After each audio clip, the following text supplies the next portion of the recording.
ফিলিস্তিনের পক্ষে ঢাকায় স্মরণকালের সবচেয়ে বড় সমাবেশ, মুসলিম বিশ্বকে ইসরায়েলের সঙ্গে সম্পর্ক ছিন্ন করার আহ্বান।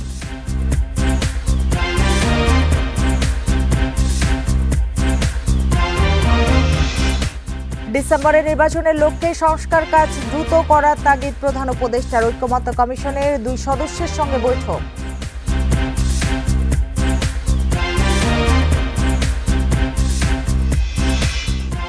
চারুকলায় ভাস্কর্য পোড়ানোর ঘটনায় ঢাবি কর্তৃপক্ষের মামলা, ফ্যাসিবাদের দোসররা জড়িত, হবে দ্রুত বিচার বললেন উপদেষ্টা।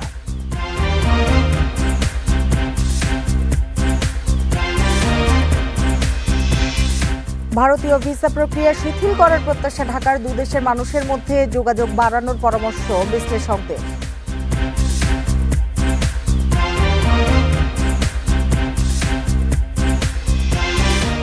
এক বছরে সরু চালের দাম বেড়েছে 11.5%। ভালো ফলন ও আমদানির পরও কাটছে না অস্থিরতা, সিন্ডিকেট ভাঙার দাবি ক্রেতাদের।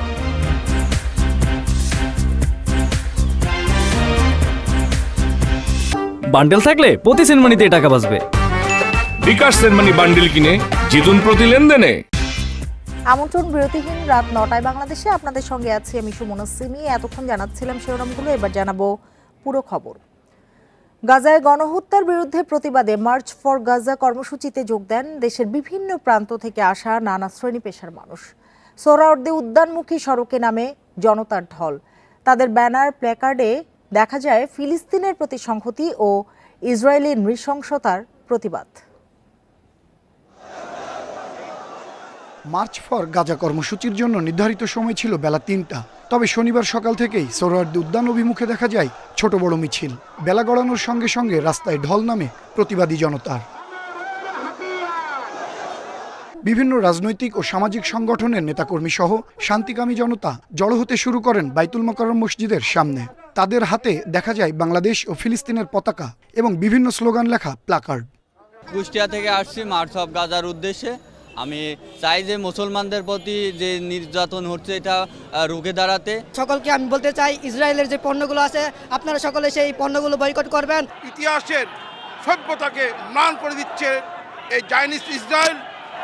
এর জন্য আমরা বাংলাদেশি জনগণ এখানে প্রতিবাদ করতে আসছি। গাজাবাসীর ওপর ইসরায়েলের নৃশংসতার প্রতিবাদে কর্মসূচিতে অংশ নেওয়ার কথা জানিয়েছেন বিক্ষোভকারীরা। তাদের কণ্ঠে ছিল স্বাধীন ফিলিস্তিনের দাবি। আমি একজন হিন্দু হয়েও বলতে চাই, মানুষ মানুষের পাশে দাঁড়ানো। ইসরায়েল যেভাবে বিধ্বস্তভাবে যে হামলাগুলো চালাচ্ছে এগুলো খুবই নিন্দনীয়। আমরা গাজীপুর থেকে এত দূরে শুধুমাত্র ফিলিস্তিনিদের পক্ষে জাস্টিসের জন্য এসেছি। একটাই দাবি, আমাদের ফিলিস্তিন মুসলিম ভাইদেরকে মুক্ত করে দেওয়া। গাজায় সহিংসতা বন্ধে সারা বিশ্বের মুসলমানদের ঐক্যবদ্ধ হওয়ার আহ্বান জানান কর্মসূচিতে অংশগ্রহণকারীরা। আনোয়ার সাদাত নূর, ইন্ডিপেন্ডেন্ট নিউজ, ঢাকা। ইসরায়েলের সঙ্গে সম্পর্ক ছিন্ন করতে মুসলিম বিশ্বের প্রতি আহ্বান জানানো হয়েছে। মার্চ ফর গাজা কর্মসূচির ঘোষণাপত্রে পূর্ব জেরুজালেমকে স্বাধীন ফিলিস্তিন রাষ্ট্রের রাজধানী হিসেবে স্বীকৃতি দেওয়ারও দাবি জানানো হয়। গাজায় ইসরায়েলি আগ্রাসন, গণহত্যা বন্ধ ও ফিলিস্তিনিদের প্রতি সংহতি জানিয়ে শনিবার সোহরাওয়ার্দী উদ্যানের গণজমায়েত রূপ নেয় জনসমুদ্রে। লাখো মানুষের প্রতিবাদী স্লোগানে মুখর সোহরাওয়ার্দী উদ্যান সহ আশপাশের এলাকা। গাজায় ইসরায়েলি গণহত্যার প্রতিবাদ জানায় তারা। সকাল থেকেই আসতে থাকে লাখো জনতা। মার্চ ফর গাজা সমাবেশ পরিণত হয় জনসমুদ্রে। সবার হাতে ছিল ফিলিস্তিনের পতাকা। সমাবেশে ইসলামী বক্তা মিজানুর রহমান আজাহারি বলেন, প্রতিটি বাংলাদেশি মুসলিমের মনে রয়েছে ফিলিস্তিনিদের জন্য ভালোবাসা। কিন্তু মাজলুম ফিলিস্তিনিদের স্বাধীনতা, তাদের অধিকার, গাজার মানুষদের বিরুদ্ধে জুলুম বন্ধের দাবিতে আমরা প্রত্যেকটা বাংলাদেশের মানুষ ধর্ম বর্ণ নির্বিশেষে আমরা প্রত্যেকে তাদের সাথে সংহতি প্রকাশ করছি। আজকের এই মহাসমুদ্র, জনসমুদ্র ফিলিস্তিনের প্রতি, আল আকসার প্রতি বাংলাদেশের জনগণের ভালোবাসার বহিঃপ্রকাশ। আজকের এই জনসমুদ্র প্রমাণ করে আমাদের এক একজনের হৃদয়ে, বুকের ভেতরে বাস করে এক একটা ফিলিস্তিন। সমাবেশে যোগ দেন বিএনপি, জামায়াত ইসলামী, এনসিপি, খেলাফত মজলিস সহ প্রায় সকল রাজনৈতিক দলের নেতাকর্মীরা। বিক্ষোভ সমাবেশে বিকেল 4টার পর ঘোষণাপত্র পাঠ করা হয়। বলা হয়, ইসরায়েলের সঙ্গে যত চুক্তি আছে তা বাতিল করতে হবে। তোলা হয় স্বাধীন ফিলিস্তিন রাষ্ট্র ঘোষণার দাবি। জায়নবাদী ইসরায়েলের গণহত্যার বিচার আন্তর্জাতিক আদালতে নিশ্চিত করতে হবে।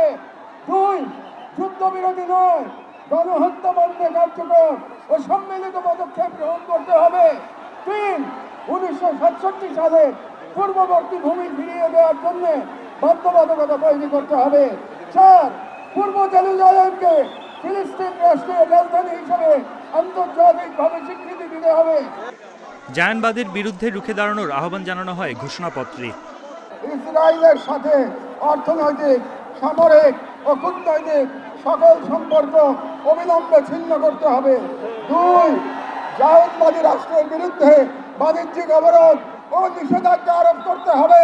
3, গাজার মুসলিম জনগণের পাশে চিকিৎসা, খাদ্য, আবাসন ও প্রতিরক্ষা সহযোগিতা সহ সর্বাত্মক সহযোগিতা নিয়ে দাঁড়াতে হবে। যার যার অবস্থান থেকে ইসরায়েলের সব পণ্য বয়কট করতে মুসলমানদের প্রতি আহ্বান জানানো হয় সমাবেশ থেকে। শহীদদের শাহাদাতের উসিলায় আমাদের সবাইকে কবুল করেন। বন ইবনে কামাল, ইন্ডিপেন্ডেন্ট নিউজ, ঢাকা।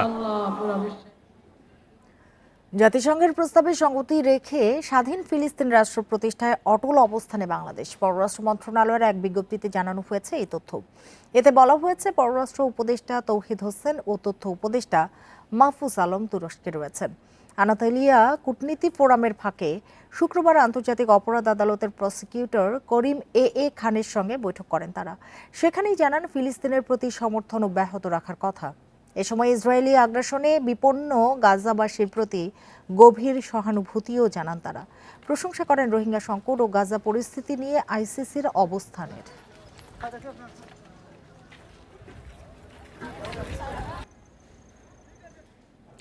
ফিলিস্তিনে ইসরায়েলি হামলা ও গণহত্যার প্রতিবাদে দেশের বিভিন্ন জেলায় শিক্ষার্থী ও সাধারণ মানুষের অংশগ্রহণে সমাবেশ ও বিক্ষোভ মিছিল হয়েছে।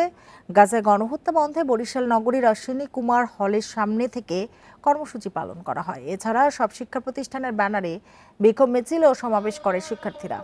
এর আগে ফরএভার লিভিং সোসাইটি নামে একটি সামাজিক সংগঠন গণহত্যা বন্ধে মানববন্ধন কর্মসূচি পালন করে। পরে নগরী সদর রোডে মানববন্ধন করে জমিয়তে হিজবুল্লাহ। এ সময় বক্তারা ইসরায়েলি পণ্য বয়কটের আহ্বান জানান। হিলিতে গাজায় গণহত্যা বন্ধে মানববন্ধন ও বিক্ষোভ মিছিল করেছে আহলে হাদিস যুব সংঘ নামে একটি সংগঠন। এ সময় বক্তারা গণহত্যা বন্ধে বিশ্ব নেতাদের দ্রুত উদ্যোগ নেওয়ার দাবি জানান। ফিলিস্তিনি আগ্রাসন বন্ধে বিক্ষোভ মিছিল ও মানববন্ধন হয়েছে পাবনা ও জামালপুরেও।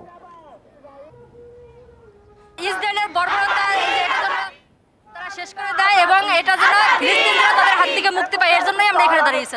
অনতিবিলম্বে নেতানিয়াহু সরকারকে শান্তি চুক্তি মানতে বাধ্য করা হোক, ইসরায়েলকে সর্বতভাবে বয়কট করা হোক। জাতিসংঘের কাছে আমাদের আবেদন, ফিলিস্তিনিকে স্বাধীন মুসলিম রাষ্ট্র হিসেবে ঘোষণা দেওয়া হোক এবং অনতিবিলম্বে এই আগ্রাসন বন্ধ করা হোক। ডিসেম্বরে জাতীয় নির্বাচনের লক্ষ্যে সংস্কার কার্যক্রম দ্রুত এগিয়ে নেওয়ার তাগিদ দিয়েছেন প্রধান উপদেষ্টা অধ্যাপক মোহাম্মদ ইউনূস। শনিবার বিকেলে প্রধান উপদেষ্টা সরকারি বাসভবন যমুনায় ঐক্যমত্য কমিশনের 2 সদস্যের সঙ্গে এক বৈঠকে তিনি এ তাগিদ দেন। বৈঠকে ডক্টর আলী রিয়াজ ও ডক্টর বদিউল আলম মজুমদার জাতীয় ঐক্যমত্য কমিশনের কার্যক্রমের অগ্রগতি জানান। তারা বলেন, বিভিন্ন সংস্কার কমিশনের সুপারিশ নিয়ে রাজনৈতিক দলগুলোর সঙ্গে আলাদাভাবে আলোচনা চলছে। শনিবার পর্যন্ত 8টি দলের সঙ্গে আলোচনা শেষ হয়েছে বলেও জানান তারা। আগামী বৃহস্পতিবার বাংলাদেশ জাতীয়তাবাদী দল বিএনপির সঙ্গে আলোচনার সময়সূচি নির্ধারণ করা আছে বলে প্রধান উপদেষ্টাকে জানান তারা। বলেন, সংস্কার কার্যক্রমের বিষয়ে জনমত যাচাই এবং সে বিষয়ে সচেতনতা তৈরির লক্ষ্যে বিভিন্ন কর্মসূচি গ্রহণ করা হয়েছে।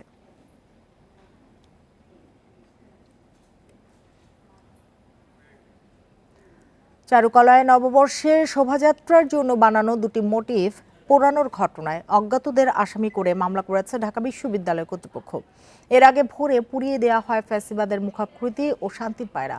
ভোর 5টার দিকে লাগে এই আগুন। পরে সহকারী প্রক্টর মোহাম্মদ ইসরাফিল জানান, ফ্যাসিবাদের মুখাকৃতিটিকে কেন্দ্র করেই এ আগুন দেয়া হতে পারে। এ আগুন কিভাবে লাগলো, এর সঙ্গে কারা জড়িত জানতে তদন্ত শুরু করেছেন বিশ্ববিদ্যালয় প্রশাসনের কর্মকর্তারা। এর আগে আগুনের খবর পাওয়ার পরপরই সেখানে যায় ফায়ার সার্ভিস। তবে এর আগেই পুড়ে যায় শোভাযাত্রার মোটিভ 2টি।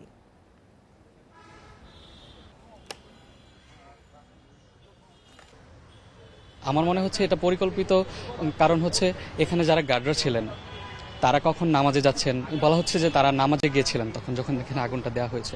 তারা কখন নামাজে গিয়েছেন তাদের উপর হয়তো বা আগে থেকেই নজরটা রাখা হয়েছিল, তারা কখন যাচ্ছে বা হচ্ছে এখানে কখন আসলে তারা তাদের উদ্দেশ্যটা পুরোপুরিভাবে হাসিল করতে পারবে। ঢাকা বিশ্ববিদ্যালয়ের চারুকলায় বৈশাখের শোভাযাত্রার অনুষঙ্গ যারা পুড়িয়েছে তারা জুলাই আন্দোলনকে চ্যালেঞ্জ করেছে। ফ্যাসিবাদের দোসররা এই ঘটনা ঘটিয়েছে বলে অভিযোগ করেছেন সংস্কৃতি উপদেষ্টা মোস্তফা সরওয়ার ফারুকী। দুপুরে সিলেট সার্কিট হাউসে আয়োজিত এক সংবাদ সম্মেলনে তিনি এই কথা বলেন। এ সময় উপদেষ্টা আরও বলেন, এ বিষয়ে সরকারে তার অবস্থান তুলে ধরেছে। যারা এই অপকর্মের সাথে জড়িত তাদের দ্রুত আইনের আওতায় এনে বিচার করা হবে। চৈত্র সংক্রান্তি ও বৈশাখ উদযাপন নির্বিঘ্ন করতে আইনশৃঙ্খলা বাহিনী প্রস্তুত রয়েছে বলেও জানান উপদেষ্টা। জুলাইকে চ্যালেঞ্জ করে ফ্যাসিবাদের দোসরদের করা কাজ বলে আমরা মনে করছি। ফ্যাসিবাদের দোসর এই অর্থে বলছি, যারাই চায় না এই ফ্যাসিবাদের মুখাবব র্যালিতে থাকুক, নানান রকম মতামত থাকতে পারে, ক্রিয়েটিভ কমেন্ট, কিন্তু যখন এটা পুড়িয়ে দিতে যায় তখন বুঝতে হবে যে এটার পিছনে একটা সংঘবদ্ধ শক্তি কাজ করছে। বাংলাদেশিদের জন্য ভিসা শিথিল করবে ভারত। দুই দেশের শীর্ষ বৈঠকের পর এমন প্রত্যাশা ঢাকার। পররাষ্ট্র উপদেষ্টা জানান, এতে দুই দেশেরই স্বার্থ রক্ষা হবে। এখন দিল্লির সিদ্ধান্তের অপেক্ষা।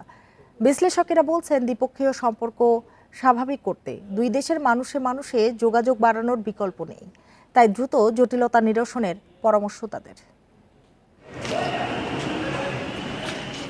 ছাত্র জনতার গণ অভ্যুত্থানে স্বৈরাচারের পতনের দিন 5 আগস্ট আক্রান্ত হয় ধানমন্ডির ইন্দিরা গান্ধী সাংস্কৃতিক কেন্দ্র। 26শে আগস্ট ভারতীয় ভিসা সেন্টারের সামনে বিক্ষোভ করে বিক্ষুব্ধ জনতা। এরপরই নিরাপত্তার ঝুঁকি দেখিয়ে বন্ধ করে দেওয়া হয় সেন্টারটি। একে একে বন্ধ করে দেওয়া হয় চট্টগ্রাম, খুলনা, সিলেট ও রাজশাহীতে ভিসা আবেদন কেন্দ্র। শেখ হাসিনার ভারতে অবস্থান নিয়ে ঢাকা দিল্লি সম্পর্কে টানাপোড়েন ও নিরাপত্তার শঙ্কা থাকায় ভিসা সেন্টারে ফিরতে চান না কর্মকর্তা ও কর্মচারীরা, বলছেন সংশ্লিষ্টরা। তবে অধ্যাপক ইউনূস ও নরেন্দ্র মোদীর বৈঠকের পর ভিসা কার্যক্রম স্বাভাবিক হওয়ার আশা বাংলাদেশের। পররাষ্ট্র উপদেষ্টা বলেন, বাংলাদেশিরা না গেলে ভারতেরই ক্ষতি। এরই মধ্যে সংকটে পশ্চিমবঙ্গের অর্থনীতি। ভিসার ব্যাপারটা তাদের ব্যাপার, আমরা চাইবো যে তারা ইজ আপ করুক, কিন্তু না হলে যেটা বিষয় হবে সেটা হলো যে কোনো প্রকৃতিতে তো কোনো ভ্যাকুয়াম থাকে না। যদি সেখানে ভিসার অভাবে লোকজন যেতে না পারে তারা অন্য কোথাও যাবে এবং যাচ্ছে ইতিমধ্যে। তারা যদি চায় ইজ করবে, তাহলে তাদেরও স্বার্থ উদ্ধার হবে, আমাদেরও স্বার্থ উদ্ধার হবে। ঢাকা দিল্লি সম্পর্কের দূরত্ব কাটাতে মানুষের যোগাযোগ বাড়ানোর উপর গুরুত্ব বিশ্লেষকদের। দুটি দেশের মধ্যে সম্পর্ক উন্নয়ন করতে চান, people to people level contact বাড়াতে চান, তাহলে ভিসা না ওপেন করে আপনি এটা করতে পারেন না। সুতরাং এটা আমি মনে করছি যে একটা টেস্ট কেস হিসেবে যদি সীমিত আকারে খুলে দেয় এবং যদি আগামী 1 মাস 2 মাস এটাকে দেখে যে এটার প্রতি মানুষের রিয়াকশন কী, কারণ ভারত আমাদের কিন্তু প্রয়োজন আছে যে লো কস্ট হেলথ ফ্যাসিলিটিস এবং আরও লো কস্ট যে ট্যুরিজম, সেটাতেও কিন্তু ভারত নিজেই কিন্তু সাফার করছে। গত বছর জানুয়ারি থেকে জুন পর্যন্ত ভারতে ভ্রমণে যাওয়া পর্যটকদের মধ্যে সবচেয়ে বেশি ছিলেন বাংলাদেশিরা। নাফিজুদ্দৌলা, ইন্ডিপেন্ডেন্ট নিউজ, ঢাকা। ঝিনাইদহের মহেশপুরের পুলিয়ানপুর সীমান্তে ইছামতি নদীর ভারতীয় অংশ থেকে এক যুবকের মরদেহ নিয়ে গেছে ভারতের সীমান্তরক্ষী বাহিনী বিএসএফ। ওই যুবক বাংলাদেশি এবং নাম ওয়াসিম দাবি করে পরিবারের সদস্যদের অভিযোগ তাকে বিএসএফ পিটিয়ে হত্যা করেছে। পরিবার ও বিজিবি জানায়, শুক্রবার সন্ধ্যায় ইছামতি নদীতে মরদেহ ভাসতে দেখে স্থানীয়রা বিজিবিকে খবর দেয়। পরে বিজিবি গিয়ে মরদেহটি নদীর ভারতীয় অংশে ভাসতে দেখে বিএসএফকে জানায়। রাত 9:30টার দিকে মরদেহ উদ্ধার করে নিয়ে যায় বিএসএফ। মরদেহটি বাংলাদেশি না ভারতীয় নাগরিকের তা নিশ্চিত করা যায়নি। কেউ মরদেহের দাবি করেনি বলেও জানায় বিজিবি। তবে মহেশপুরের বাঘাডাঙ্গা গ্রামের এক পরিবারের দাবি, ওয়াসিম নামের ওই যুবক মালামাল নিয়ে আরও 3 জনের সঙ্গে ভারতে যান। ফেরার সময় ভারতের হাবাসপুরে বিএসএফের টহল দলের সামনে পড়েন তারা। এ সময় অন্যত্র পালিয়ে এলেও ধরা পড়েন ওয়াসিম।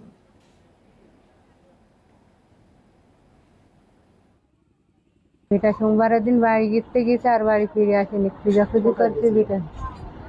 এটা ভারতে গেছে, ভারতের সাথে তখন সে একটা ব্যবসা করতো। গাঙের কান্দায় গিয়ে দেখি লাশটা পড়ে আছে, লাশটার থেকে আমরা দূরের থেকে যে দেখি ধারণা করছি যেটা ওয়াসিমের লাশ, তার পোশাক দেখেই ওইটি চিহ্ন করা যাচ্ছে। গেল মৌসুমে দেশে ধানের ফলন সন্তোষজনক, চাল আমদানিও হয়েছে পর্যাপ্ত। তারপরও চালের বাজার চড়া।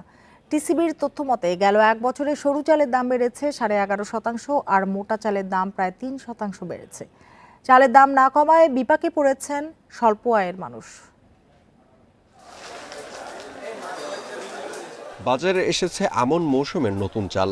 গেল আমন মৌসুমে 1.71 কোটি টন ও বোরো মৌসুমে 2.10 কোটি টন চালের ফলন হয়েছে। এদিকে গেল বছরের নভেম্বর থেকে চালের আমদানিও ছিল পর্যাপ্ত। চলতি অর্থবছর থেকে এখন পর্যন্ত 8.20 হাজার টন চাল আমদানি হয়েছে, যদিও ভোক্তারা এর সুফল পাচ্ছে না। বাজারে এখনও চড়া চালের দাম। ঢাকার বাজারে মোটা চাল বিক্রি হচ্ছে 54 থেকে 56 টাকা কেজি দরে, মাঝারি পাইজাম ও ব্রি 28 চাল 56 থেকে 64 টাকা এবং সরু মিনিকেট চাল বিক্রি হচ্ছে 82 থেকে 90 টাকা কেজি দরে। ট্রেডিং কর্পোরেশন বাংলাদেশ টিসিবির তথ্য মতে গত বছরের একই সময়ের তুলনায় সরু চালের দাম বেড়েছে প্রায় 11.5%, মাঝারি ও মোটা চালের দামও বাড়তি। বাইরে থেকে আমদানি করছে, আমদানি করিও চালের দামটা বাড়ে না, দিন দিন কমে নেই, দিন দিন বাড়ার উপরে আছে। এখনো আগের দামে আছে, কোনো চালে এখনো কমে নেই, তবে আমরা আশাবাদী সামনে সিজন আসছে তখন চালের দামটা কিছুটা কমবে। খাদ্য মন্ত্রণালয় থেকে চাল আমদানির অনুমতি আছে 15 এপ্রিল পর্যন্ত। এদিকে আমদানি বন্ধের অজুহাতে হিলি স্থলবন্দরের স্থানীয় বাজারে সব ধরনের চালের দাম বাড়িয়েছেন ব্যবসায়ীরা। চালের বাজারটা একটু ঊর্ধ্বগতি, এর কারণ ইম্পোর্টারদের জিজ্ঞেস করলে তারা বলে যে 15 তারিখ থেকে সম্ভবত চাল আমদানি বন্ধ হয়ে যাবে। এই যে নোটিশটা আসার পর থেকে চালের দাম কিন্তু আসলে 1-2 টাকা বেড়ে গেছে। পর্যাপ্ত সরবরাহের পরও চালের দাম না কমায় ক্ষোভ জানিয়েছে ক্রেতারা। জানান সিন্ডিকেটের দৌরাত্ম্য না কমলে বাজার স্বাভাবিক হবে না। অ্যানালাইসিস করে একটা অ্যাজাম্পশন দিত যে এরকম দাম পড়তে পারে আসলে, তাহলে আমরা বুঝতে পারতাম যে না আসলে এটা সিন্ডিকেটের কারণে দামটা বাড়ছে। সরকারের গাফিলতি আছে কিনা আমি জানি না, তবে সরকারের মনিটরিং টিমের অবশ্যই ঘাটতি আছে। এদিকে সর্বশেষ তথ্য মতে শনিবার ভারত থেকে 36,000 টন আমদানিকৃত চাল পৌঁছেছে চট্টগ্রাম বন্দরে। Amirul Islam, independent news, Dhaka. ওমরা শেষে নোয়াখালীর কোম্পানিগঞ্জে পরিবারের সঙ্গে দেখা করতে আসা যুবলীগ নেতা আব্দুল কাদের মিলনকে পিটিয়ে হত্যা করেছে দুর্বৃত্তরা। সকালে নোয়াখালী থেকে ঢাকা নেয়ার পথে তার মৃত্যু হয়। নিহতের স্বজনরা জানিয়েছেন ওমরা শেষে পরিবারের সঙ্গে দেখা করতে শুক্রবার রাতে তিনি বাড়ি ফিরছিলেন।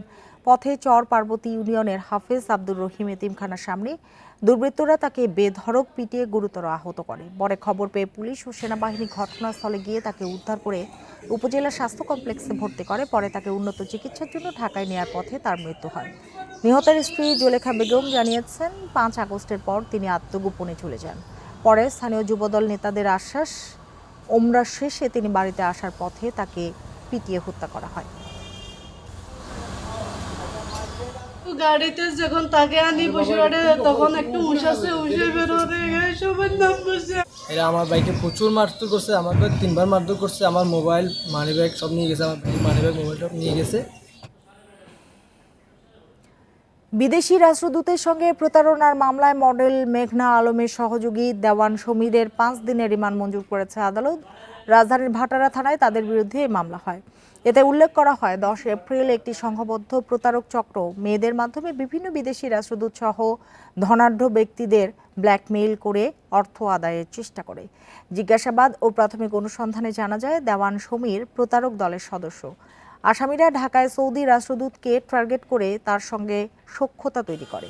এক পর্যায়ে ব্যক্তিগত যোগাযোগ স্থাপন করে ফাঁদে ফেলে $5 মিলিয়ন দাবি করে তারা।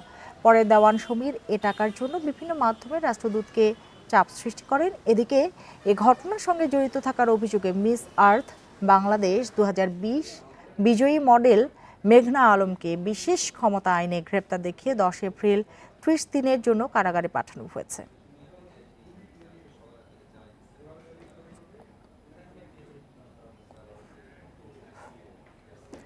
ভারতে বিতর্কিত ওয়াকফ সংশোধনী আইন ঘিরে পশ্চিমবঙ্গের মুর্শিদাবাদে বিক্ষোভ সহিংসতায় 3 জন নিহত হয়েছে। ঘটনায় এখন পর্যন্ত 118 জনকে গ্রেপ্তার করা হয়েছে। ভারতীয় গণমাধ্যম এনডিটিভি জানায় নিহতদের মধ্যে বাবা ছেলে রয়েছে। তাদের মরদেহ শমশেরগঞ্জ এলাকায় তাদের বাড়ি থেকে উদ্ধার করা হয়েছে। এছাড়া শুক্রবারের বিক্ষোভ সহিংসতায় 10 জন পুলিশ সদস্য সহ বহু মানুষ আহত হয়েছে। বিক্ষোভকারীদের ছত্রভঙ্গ করতে পুলিশ টিয়ার গ্যাস ছোড়ে ও লাঠিচার্জ করে। এরপর পরিস্থিতি কিছুটা নিয়ন্ত্রণে আসে। শনিবার সহিংসতা ফের ছড়িয়ে পড়ে শমশেরগঞ্জের ধুলিয়ান এলাকায়। সেখানে গুলিবিদ্ধ হয় এক ব্যক্তি। এদিকে সবাইকে শান্ত থাকার আহ্বান জানিয়েছেন পশ্চিমবঙ্গের মুখ্যমন্ত্রী মমতা ব্যানার্জি। আর রাজ্য জুড়ে সহিংসতার জন্য মমতাকে দায়ী করেছে বিজেপি।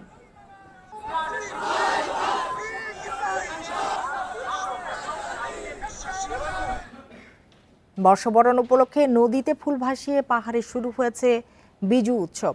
সূর্যোদয়ের সাথে সাথে নারী পুরুষ ঐতিহ্যবাহী পোশাক পরে ফুল ভাসিয়েছে।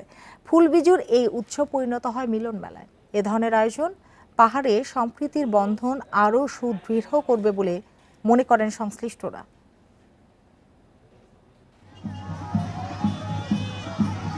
সূর্যোদয়ের সাথে সাথে শুরু হয় পাহাড়ে ফুল বিজুর আনুষ্ঠানিকতা। বন থেকে সংগ্রহ করা ফুল নিয়ে চাকমা তরুণ তরুণীরা জড়ো হন খাগড়াছড়ির মাইনী নদীর তীরে। ফুল ভাসিয়ে প্রার্থনা করা হয় গঙ্গা দেবীর উদ্দেশ্যে।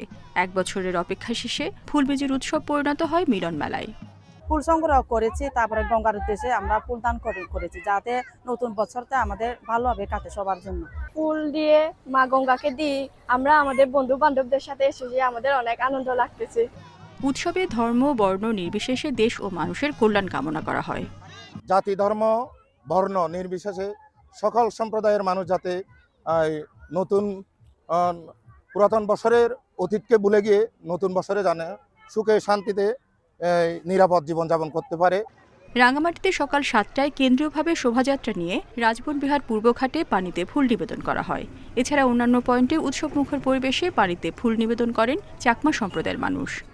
প্রথম দিন ফুল বিজু, দ্বিতীয় দিন মূল বিজু, আর তৃতীয় দিন হলো নোয়া বাজার হিসাবে আমরা ভ্রমণ করে নিই। পুরানো বছরকে বিদায় জানিয়ে নতুন বছরে যাতে সবার সুখ সমৃদ্ধি মঙ্গল হয়, এই প্রার্থনাটা আমরা রাখি। বিজু উপলক্ষে বান্দরবনের সাঙ্গু নদীতেও নিবেদন করা হয়েছে ফুল। নদীতে ফুল ভাসানোর মধ্য দিয়ে শুরু হওয়া এই উৎসব শেষ হবে 18 এপ্রিল মারমা সম্প্রদায়ের জলকেরির মাধ্যমে। রেশমি নন্দী, ইন্ডিপেন্ডেন্ট নিউজ। পুরনোকে বিদায় দিয়ে নতুনের আহ্বানে রাজধানীতে ফুল বিজু। এতে সামিল হন 11টি ক্ষুদ্র নৃগোষ্ঠীর 10 ভাষাভাষী মানুষ। শোভাযাত্রায় নজর কাড়ে চাকমা, মারমা, ত্রিপুরা ও তঞ্চঙ্গা তরুণ তরুণীদের বর্ণাঢ্য সাজ। এ সময় জাতি ধর্মের ভেদাভেদ ভুলে সম্প্রীতির আহ্বান জানান পার্বত্য চট্টগ্রাম বিষয়ক উপদেষ্টা। নতুন বছর বরণ আর পুরনো বছরকে বিদায় দিতে সংক্রান্তি ও বর্ষবরণ ঘিরে পাহাড়ে বিহু, বিজু, বিশু, বৈশু সহ নানা নামে নানা আয়োজন।